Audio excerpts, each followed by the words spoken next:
Gusto mo ba na sa iyo lamang siya maaakit at mahuhumaling ng husto, malayo o malapit man kayong dalawa sa isa't isa, lalong-lalo na ngayon na kayo ay nagkamalabuan na at nararamdaman mo na siya ay tuluyan ng nawawalan ng gana at pagmamahal sa iyo.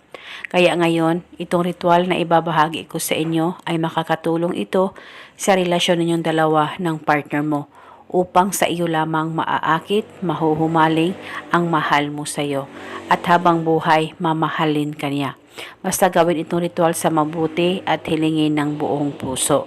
Pwede mo ito gawin sa kahit na anong araw o oras na gusto mo. Ang gagawin mo lamang ay kumuha ka ng papel at panulat at isulat mo ito sa papel. Pangalan at apelido, sa akin ka lamang maaakit at mahuhumaling habang buhay.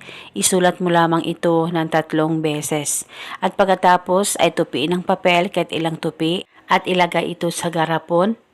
At pagkatapos ay punuin niyo po ng asin ang garapon at pwede namang kalahati po lamang sa garapon ng asin ang ilagay nyo. Depende po sa garapon na ginamit nyo. At kung maliit na garapon ay pwedeng punuin. At kung malaki-laki po ay pwedeng kalahati lamang as long as nabaon o nasa ilalim yung papel. At bago mo ito takpan, hawakan mo muna saglit sa 2 kamay mo ang garapon. Pakaisipin mo siya ng mabuti. Mag-focus at mag-concentrate ka at banggitin mo lamang ang nakasulat sa papel ng 3 beses. At pagkatapos ay pwede mo nang takpan ang garapon at itago sa safe na walang makakakita at makakaalam.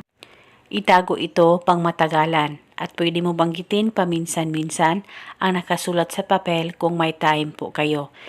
At dahil sa isa itong gabay, para sa iyo lamang siya maaakit at mahuhumaling habang buhay. Basta tiwala lang, huwag kalimutang palaging magdasal at manalangin. At eto muna sa ngayon, maraming salamat po sa panonood. May God bless us.